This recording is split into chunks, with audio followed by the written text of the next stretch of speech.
2학년 안녕. 이번 원격 수업은 굉장히 오랜만에 하는 기분이에요. 그쵸?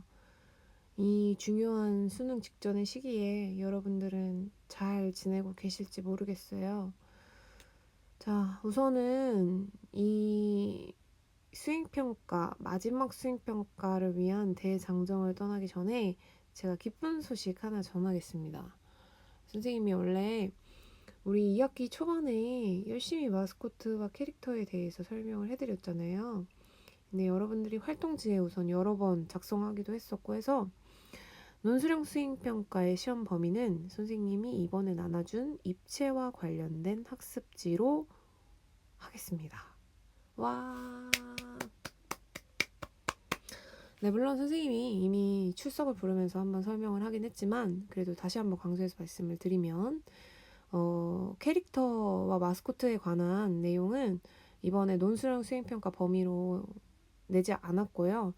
선생님이 오프라인 등교였을 때 나눠줬던 학습지 A4 용지 한 장짜리 지금 여러분들 책상 앞에 있을 그 학습지 한 장에 전부 다 논술형 수행평가에 문제를 냈어요. 그래서 그 학습지 한 장만 잘 암기하셔도 여러분들이 논술형 수행평가에서 좋은 점수를 받아가실 수 있답니다. 하하. 자, 이렇게 범위를 줄여준 만큼 선생님이 이번에는 굉장히 꼼꼼하게 채점을 할 거고요. 부분 점수 웬만하면 드리지 않습니다. 양이 줄어든 대신에 너희들이 엄청나게 세밀하고 섬세하고 꼼꼼하게 암기를 해야 될 것 같아요. 그래서 이 설명을 영상을 찍는 거를 해드리긴 하지만 사실 선생님이 영상을 보고 나서 더 중요한 건 너희들이 직접 A4 용지를 보면서 이걸 공부하는 시간을 가지는 게 훨씬 더 중요하겠지. 그래서 이 설명을 한번 들으시고 어떤 식으로 문제가 나오는지 좀 유추를 한 다음에 이제 공부할 방향을 잘 잡으면 그걸 꼼꼼히 암기해주면 되겠습니다. 준비됐죠? 자, 이제부터 시작하도록 할게요. 자, 만약에 문제에서 자, 이 작품의 표현 형태에 관해서 쓰시오 라고 나온다면 그냥 뭐 고민할 필요 없습니다. 그냥 환조라고 쓰시면 돼요. 그래서 이 환조 같은 경우는 일반적인 조소 작품이 속하고요. 사방에서 볼 수 있는 이때 사방은 동서남북을 지칭하는 거 아시죠? 그래서 사방에서 볼 수 있는 3차원의 입체성을 지닌 작품이다 라고 얘기가 되고, 자, 작품과 공간, 작품에 주어지는 빛의 조도, 빛이 얼마나 밝고 어두운지, 그리고 작품과 관객 간의 위치에 따라서 다양한 형태의 변화를 감상할 수 있대요. 당연히 그렇지. 우리 사람도 앞모습, 옆모습, 뒷모습이 다 형태가 다르고 너희들이 직접 마스코트를 4가지 방향에서 분석했을 때 다 형태가 다르게 나왔듯이 얼마나 위치가 다르게 있는지 그리고 빛이 얼마나 밝고 어두운지 공간이 어떤 공간에 놓였는지에 따라서 엄청나게 다양한 형태의 변화를 여러분들이 확인하실 수 있는 게 환조의 일반적인 특징이에요. 그래서 구조, 양감, 비례, 동세 등을 주의해서 제작하는 것이 일반적이라고 보시면 되겠습니다. 그래서 이 환조를 사실은 거의 대부분의 입체 작품이 환조에 속하고요.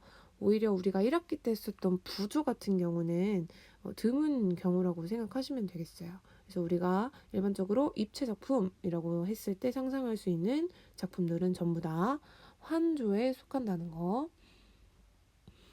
자, 그래서 제가 만약에 이 표현 형태에 명칭을 쓰세요 라고 하면 환조를 쓰시고 이거에 따른 의 혹은 뭐 뜻을 쓰세요 라고 하면 이 밑에 있는 이 내용을 쓰면 되는 거겠죠, 요거. 그래서 이 문장 단위로 끊어서 3가지로 외우시면 되겠습니다.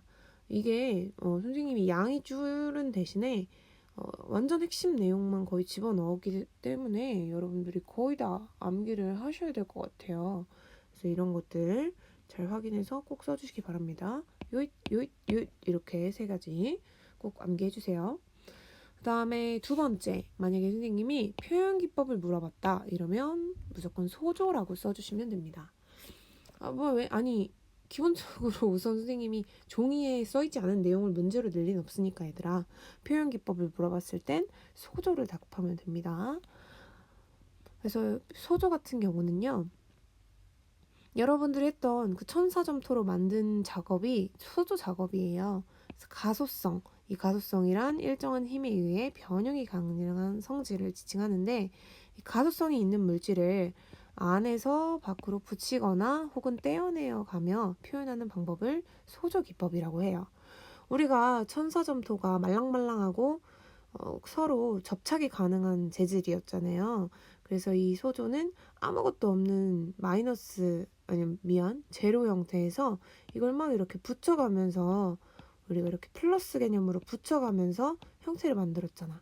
이거를 우리가 소조 개념이라고 하고 이게 플러스 개념이라면 소조와 반대되는 조각은 마이너스 개념이라고 생각하시면 돼요. 그래서 우리가 했었던 그 플러스 개념의 작업이 소조 작업이라는 거.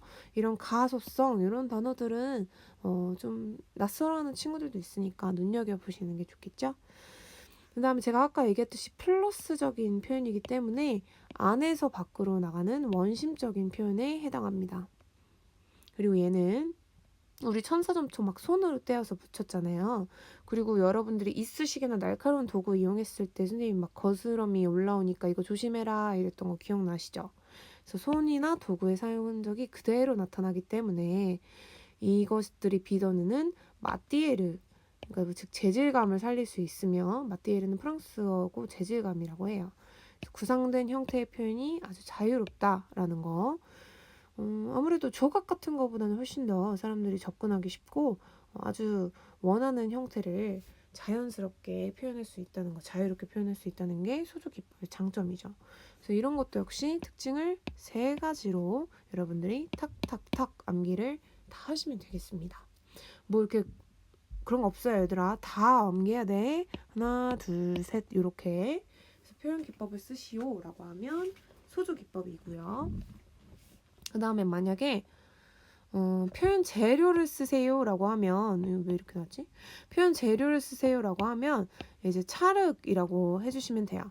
이거는 선생님 말도 없이 왜 갑자기 찰흙이에요? 라고 하면은 제가 뒤에 이제 예시 작품을 보여줄 테니까 그거 보고 라고 하면 되는데 사실 이 찰흙은 우리가 썼던 천사점토랑 특징이 거의 비슷해요. 그래서 찰흙을 천사점토라고 생각하고 우리가 이미 한번 만들어 봤으니까 계속 그 천사점토를 만졌을 때 여러분들이 느꼈던 감각이랑 그 경험을 돌이켜 보시면서 지금 이 표현 재료에 대한 내용을 이해하면 훨씬 더 이해가 쉬울 것 같아요. 자, 우선 이 찰흙 같은 경우는 우선 흙이잖아요, 흙. 우리가 지금 밖에만 나가도 쉽게 구할 수 있는 게 흙이라서 구하기 매우 쉽고 그리고 우리가 다루기 엄청 편리한 재료라는 거. 사실 천사 점토든 찰흙이든 지점토가 됐든 뭐 이걸 다루지 못하는 친구는 없으니까 누구나 다루기 편리한 재료라는 게 엄청난 장점이고 그리고 가소성이 풍부하고 아까 가소성 기억나지 얘들아? 그다음에 흡착력이 매우 강해서 따로 접착제가 필요 없이도 서로 달라붙는 흡착력이 매우 강한 재료로서 소조같이 가소성이 꼭 필요한 이런 재료를 사용한 기법에서는 가장 적합하고요. 용도가 매우 광범위하다는 게 특징이에요. 그래서 찰흙은 사실 찰흙 자체가 재료가 되기보다는 뭐 여러분들이 흔히 입체 작품 하면 떠올릴 만한 동상 같은 것들 있잖아요. 그런 것들에 대한 기본 형태를 잡아가는 기초 재료로도 많이 사용되기도 합니다. 왜냐면 구하기 쉽고 다루기 편하기 때문에 그런 거지. 여기도 문장이 선생님이 2개로 끊긴 했는데 외울 때는 3개로 외우세요. 구하기 쉽고 다루기 편리하다. 그리고 가수성이 풍부하고 흡착력이 강한 재료다. 그래서 수조 제작에 가장 적합하고 그 용도가 매우 광범위하다. 이렇게 3가지로 외워주세요. 지금 우리 얘들아 총 3가지 선생님이 표현 형태, 표현 기법, 그리고 표현 재료 형태, 기법, 재료 이렇게 3개로 무언가를 계속 알려주고 있었잖아. 이거를 근데 가장 예시로 들기 쉬운 작품이 바로 이 조정화 작가라고 하는 조각가가 만들어낸 작품들을 보면 우리가 정말 이해하기 쉬운데 이 조정화 작가는 이런 식으로 작업을 해요. 지금 이 여자분 누군지 아시겠어요? 맞아. 오드리 헵번, 그 유명한 영화 배우인데, 조정아 작가는 이렇게 실제로 실존하는 인물들을 굉장히 뛰어나게 사실적으로 만드는 게 이분 작품의 특징입니다. 그래서 이거를 그냥 마냥 똑같이 만드는 게 의의가 있는 게 아니고, 이렇게 실존한 유명한 대중 연예인들을 만듦으로써 어떤 대중문화에 대한 허상을 꼬집으면서도 동시에 어떤 본인의 대중예술에 대한 팬으로서의 마음, 그런 것들을 표현하기도 하는 독특한 작가예요. 근데 제가 지금 처음으로 오드리 헵번을 보여드리긴 했는데, 사실 조정아 작가가 굉장히 유명하게 된 계기는 어느 한 가수에 꽂혀가지고 이 가수의 초상 조각을 엄청나게 많이 만들었고, 또 이걸 너무나 잘 만들어서 실제로 이 가수가 콘서트 할 때 올림픽 경기장에 세워지고 막 이럴 정도로 협업도 하고 그랬어요. 그럼 올림픽 경기장에서 얘들아 공연을 할 정도면 이 가수가 엄청나게 잘 나가는 가수겠지. 올해 초에 엄청나게 핫했던 그분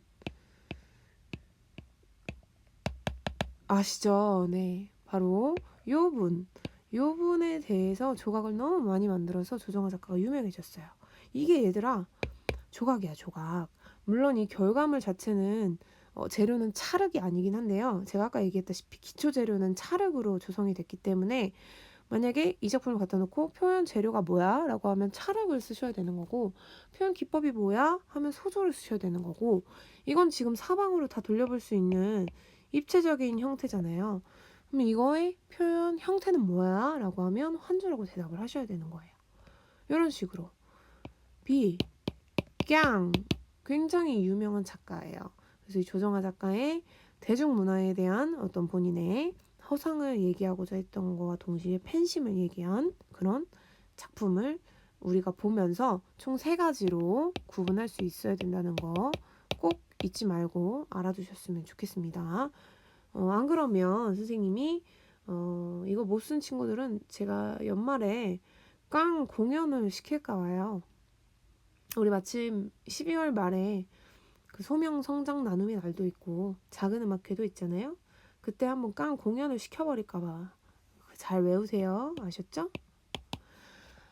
자, 그래서 우리가 이렇게 표현 형태, 표현 기법, 표현 재료에 대해서 봤는데 사실 여러분들이 우와 이거 좀 부담스러운데 라고 했던 건 아마 학습지 밑에 4번에 있는 입체 관련 조형 요소와 원리 이 부분일 거예요. 이제 이 조형 요소와 원리에 대해서 우리 구체적으로 한번 어떤 부분을 어떻게 암기해야 되는지 생각해 보도록 합시다. 이제 뭐 너희들의 입체나 환조 이런 거에 대해서 거부감은 없을 거고 아마 거의 다 이해를 머릿속으로 하고 있을 텐데, 그러면 우리가 입체 작업을 최대한 관람하는 관람객들한테 설득력 있게 다가가려면 제작자가 어떤 부분을 신경 써서 제작을 해야 되는가라고 했냐면, 첫 번째로 나오는 게 양감이에요. 양감. 이 양감은 네, 아마 그 중학교 때 미술 수업에서 입체를 배웠다면 자주 등장했을 단어인데, 이 양감에서는 부피, 중량감, 감각으로 느껴지는 양, 무게, 두께, 힘의 느낌 등이 포함된다고 합니다. 딱 봐도 뭔가 무게감 있어 보이는 이런 단어들에 등장을 보아하니 양감에 대해서 어느 정도 감이 잡히시죠? 부피, 중량감, 감각으로 느껴지는 양, 무게, 두께, 힘 이런 것들이 포함된다고 합니다. 그래서 이 문장은 양감을 표현하는 핵심 문장이니까 잘 봐두시고요. 공간에서 우리가 입체 작품이 놓이는 이 공간에서 양감과 동거리는 다양한 변화를 이루면서 입체 조형미를 형성한다. 이거 특히 양감은 실제 양을 말하는 것뿐만 아니라 감각적으로 느껴지는 것도 양이라고 한다. 이게 매의 양이 아니고 양감을 얘기하는 거예요. 자, 형태와 관계가 깊으며 둥근 형태가 직선적인 형태보다 양감이 크게 느껴진다.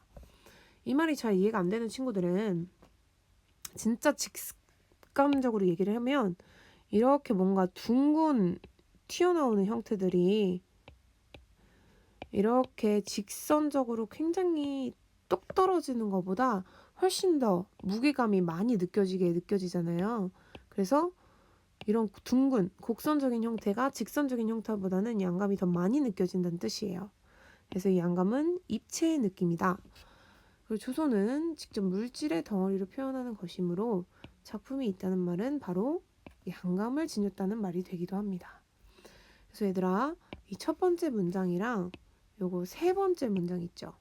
실제의 양을 말하는 것이 아니라 감각적으로 느껴지는 것도 양이라고 한다. 이 두 가지 문장을 양감을 설명할 때 외워주시면 되겠습니다. 양감은 이 두 가지 문장 외워주세요. 그 다음에 덩어리. 아까 잠깐 등장했던 이 덩어리는 그냥 말 그대로 자체로 받아들이시면 돼요. 이 조소는 입체잖아요, 입체. 우리가 실존하고 있는 이 3차원의 세계에 이 조소도 역시 우리와 똑같이 실존하고 있단 말이야. 그러면 덩어리가 당연히 기본 요소로 표현이 되겠죠. 그래서 이 덩어리는 조소의 표현 요소로서 구조나 양감을 강조하기도 한다고 합니다.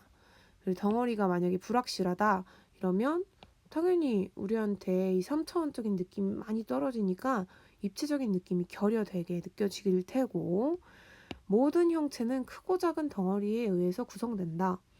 뭐 예를 들어서 우리 인간을 분석을 할 때도 구, 원기둥, 큰 원기둥, 작은 원기둥, 작은 원기둥 5개, 또 원기둥, 먼기둥 이런 식으로 구성하는 것처럼 크고 작은 덩어리들이 이렇게 모여서 하나의 입체 형태가 만들어지는 거잖아요. 그래서 덩어리가 이래서 중요한 거야. 그래서 덩어리를 어떻게 처리하느냐에 따라서 조소의 생명감, 역동 여부가 결정되므로 덩어리는 조소의 굉장히 중요한 요소가 됩니다. 그래서 이 덩어리에서 여러분들이 눈여겨볼 중요한 문장은 이 첫 번째 문장. 조소는 덩어리를 표현 요소로 하여 구조나 양감을 강조하기도 한다. 모든 형체는 크고 작은 덩어리에서 구성된다. 이 두 가지 문장은 꼭 봐주시면 좋겠습니다. 덩어리의 두 가지 문장. 자, 그 다음에 재질감. 아우, 이거 얘들아, 재질감 중요하지.